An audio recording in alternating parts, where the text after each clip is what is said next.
Creative expression in the time of coronavirus. That's where we start our week here on CNN 10. I'm Carl Azuz. Here's a quick snapshot of where things stand with the pandemic. More than 4 million people worldwide have tested positive for COVID-19. Almost 300,000 had died from the disease when we put this show together. The nation with the most positive tests is the United States, which has seen more than 1,300,000 confirmed cases. Most people who catch this virus do recover, but it is deadlier than the flu. That's why some health officials encourage those who were celebrating Mother's Day yesterday to continue avoiding groups of more than 10 people and to keep their physical distance from mom, avoiding hugs and kisses.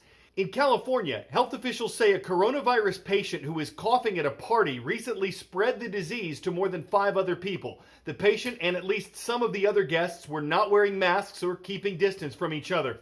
As the danger remains, so does the economic damage from the shutdowns. Friday's jobs report from the U.S. government found that 20.5 million jobs were cut in April and that the unemployment rate, the percentage of American workers without a job, hit 14.7%. Neither of those numbers was as bad as many economists expected, but the unemployment rate is the highest it's been since the Great Depression. The White House expects it to get worse next month before bouncing back later this year. On the home front, there are some people across the globe who are staying creative and sharing their work without leaving the house. Hi. Hi. Hello everyone. My name is Alan. Mi nombre es Camilo Winca. My name is Olivier Cake. My name's Wilfred Wood and I'm a sculptor. A little tour around my studio. Lots of paints and varnish and all that sort of stuff. Some more heads.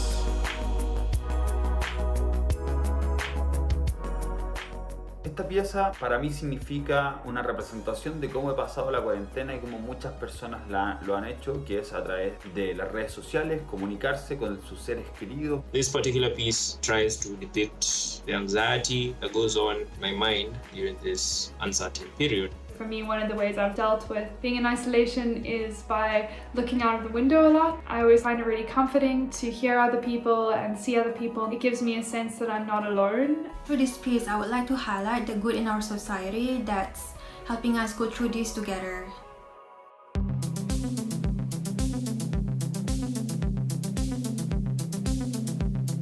It helps you relax, it helps you express how you're feeling. It will really help feeling that you have achieved something.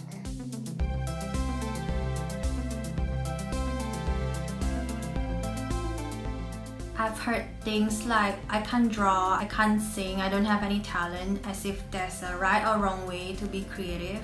I personally believe that every human being is creative.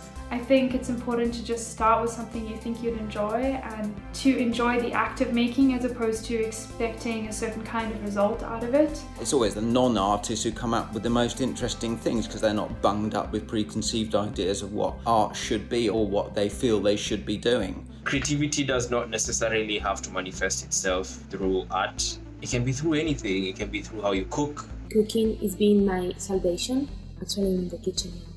It can be through how you dress, how you piece your outfit together. It can be through how you arrange your house. Don't think about it. Don't read books, don't read tutorials, any of that. Get a pencil, get a bit of paper and get on with it.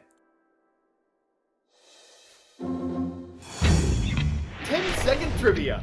Where would you find the foggiest place on Earth? San Francisco, California, Grand Banks, Newfoundland, Canada, Cape Disappointment, Washington, or Atacama Desert, Chile?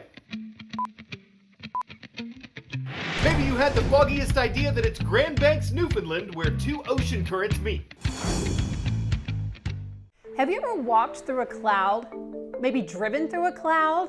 I bet many of you have, and some of you may not have even noticed. Fog is actually a cloud.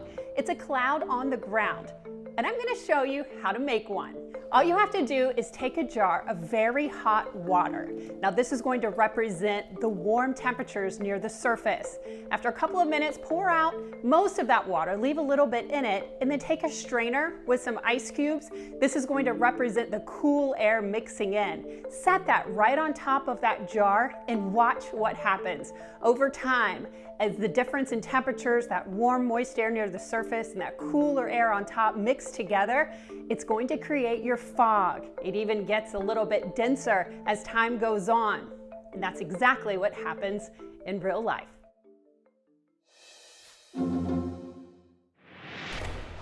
hard to believe that lobster was once a throwaway food, that piles of these crustaceans would wash up on Eastern American shores and no one really wanted to eat them.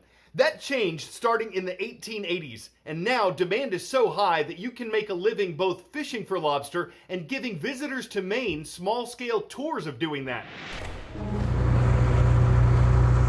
It's a little bit windy today out of the northeast, so we're going to tuck into a couple of spots where we should have some pretty calm water to pull our traps.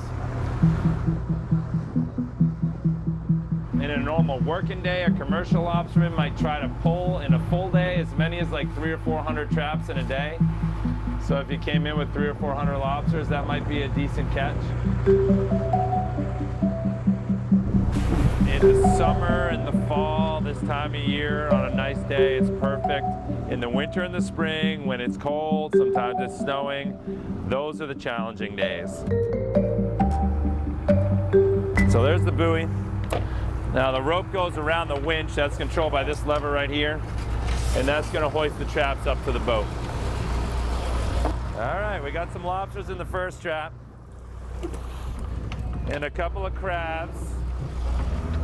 Getting your finger caught in a lobster claw is like getting your finger caught in a locked car door. They do not release.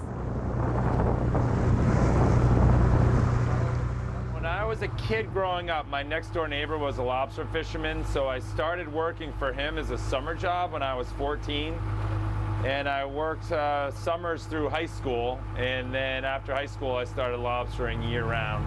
I'm a transplant. I came here for college and then I never left. I love Maine.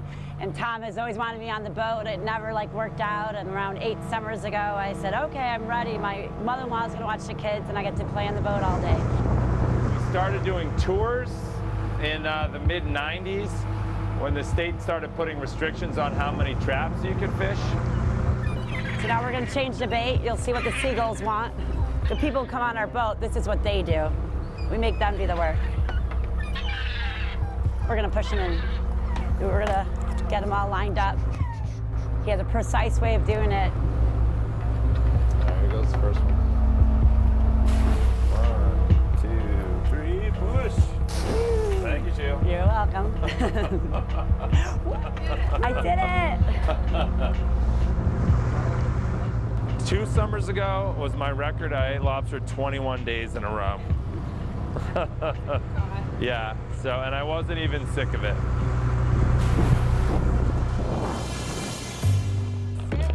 Twist your legs over. It's just the safest way to get out. Well, it's really fun for us to meet different people from all over the country and all over the world and show them what we do. Every day is great out here. We meet people from all over. We have people from age 2 to 90, people in wheelchairs, anyone, we get them out here. At first they said, I just want to go on the ride. I'm not going to do anything. But I always get them to do something. They always have fun, we always get them involved.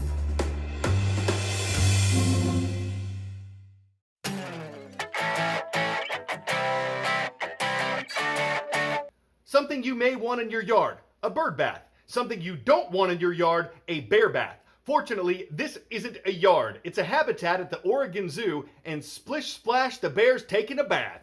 He even got a toy to keep him entertained while he's soaking. Dakota is the name of this black bear who's been at the zoo since 2010. If you didn't think they could bear bath time, well, seeing is bear leaving. And that's a sign he's enjoying himself, because when you're on the hunt for refreshment, it's always fun to Dakota the pool.